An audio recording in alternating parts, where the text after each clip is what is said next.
सोलाखेड़ा नागदा ब्राह्मण समाज को हरि बोल का प्रणाम। चंदेसरा महामंडली के महामंत्री जी गुरुदेव को मैं प्रणाम करते हुए और मैं उन भामाशाहों को आज प्रणाम कर रहा हूँ जो हमारे मार्गावास मंडली के आदरणीय अध्यक्ष साहब जगदीश जी पुरोहित जी को प्रणाम करता हूँ। बामनहेड़ा मंडली से बाबूलाल जी को प्रणाम करता हूँ। चंदेसरा मंडली से जो हमारी बहन बेटी हैं उनके पूरे परिवार को मैं नमन करता हूं, जिन्होंने सोमेश्वर महादेव प्राण प्रतिष्ठा के लिए अपना सोलाखेड़ा समाज की ओर से जो एक हरिबोल के द्वारा जो योगदान दिया है, जिसके लिए हम चार भुजा ग्रुप मित्र मंडल आपको बहुत बहुत धन्यवाद, बहुत बहुत साधुवाद करते हैं और हरिबोल का प्रणाम। आज की चर्चा एक ऐसे भामाशाहों के बारे में मैं बताने जा रहा हूँ ताकि इस मालूम पड़े हमारे सोलाखेड़ा समाज में ऐसे कौन कौन से भामाशाह जो एक छुप के जो अंदर बैठे रहते हैं, मगर हरिबोल के अगर माध्यम से हैं तो उनको जरूर अर्थ उनका निकाल के ही रहे। तो ऐसे भामाशाहों के बारे में मैं आज बता रहा हूँ कि हमारे नूड़ा गांव की धराधाम में ऐसे चार भुजा ग्रुप मित्र मंडल के लिए एक उदय रूपी सूर्य जो कभी जीवन में अस्त नहीं होते हैं, उदय रूपी से जिस तरह त्रेता युग में जब राम जी का जन्म हुआ था तभी सूर्य 1 महीने के लिए सूर्य रहे थे और 1 महीने के बाद 31 दिन तक सूर्य उदय हो रहा था, उसके बाद रात्रि हुई। उसी तरह चार भुजा ग्रुप मित्र मंडल के लिए हमारे उदय रूपी सूर्य हमारे ये दुर्गा शंकर जी बासा जो हमारे भगवान की उपाधि हैं, जो हमारे गुरुदेव ने इनको एक धीरूभाई अंबानी की पदवी दी है, उनको मैं नमन करता हूँ। और उनके सुपुत्र श्री श्यामलाल जी जिनको मैं नमन करता हूँ, इनको श्री मुकेश जी अंबानी की एक पद देते हुए उनको भी मैं नमन करता हूँ।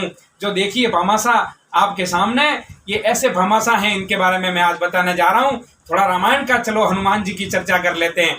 एक बार ऐसा है कि जब हनुमान जी अपन जो हनुमान चालीसा में कहा सूक्ष्म रूप धरी सी दिखावा विकट रूप धरी लंक जरावा। देखिए भक्ति को अगर प्राप्त करना है तो आपको बहुत छोटा बनना पड़ेगा।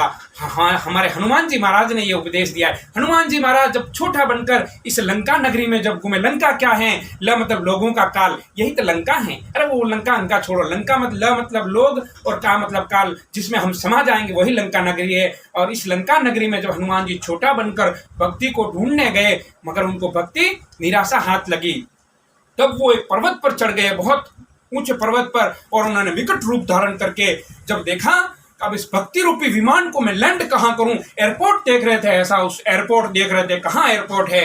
तब उनको एक लंका में ध्वजा दिखाई दी, जो आज हम मंदिर के ऊपर जो ध्वजा रखते हैं ना, ध्वजा, वही लंका में ध्वजा दिखाई दी। हनुमान जी ने कहा वो रहा एयरपोर्ट, वो अब यह भक्ति रूपी विमान जाएगा और सीधा उस एयरपोर्ट पे ये विमान को लैंड करेगा। ध्वजा का क्या अर्थ, धर्म के व्यवस्था की जगह, ध मतलब धर्म, वह मतलब व्यवस्था और झ मतलब जगह।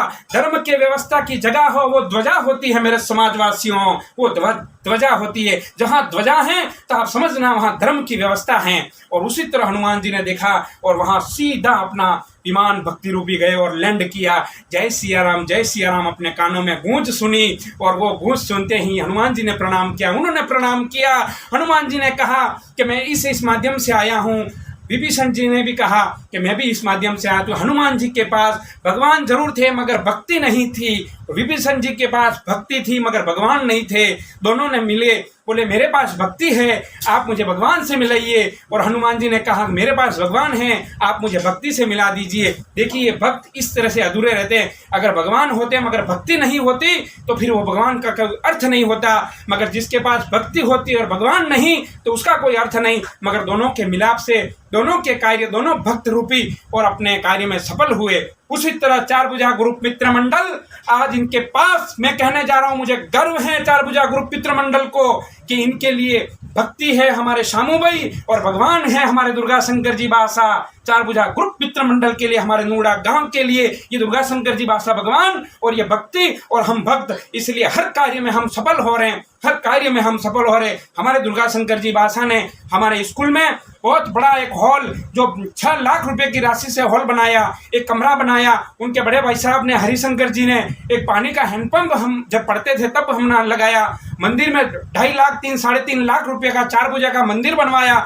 मैं क्या इनके अनगिनत काम हरिबोल के द्वारा, हरिबोल के हाथों नगद 1 लाख रुपए की राशि देके हमारे सोमेश्वर महादेव मंदिर में और वहाँ शमशान घर के लिए जो स्नान घर में उन्होंने मेरे जरिए योगदान दिया, और मैं अनगिनत काम है ऐसे मैं भामाशाहों को और हरिबोल प्रणाम करता हूँ। सुलहखेड़ा समाज की ओर से मैं उनके बहुत बहुत साधुवाद, बहुत बहुत धन्यवाद देता हूँ दुर्गा बादशाह को और उनके सुपुत्र श्री शाम जी अंकल को, क्योंकि आज हमारे गुरुदेव ने इनको अंबानी की एक पदवी दी है। हरिबोल का प्रणाम।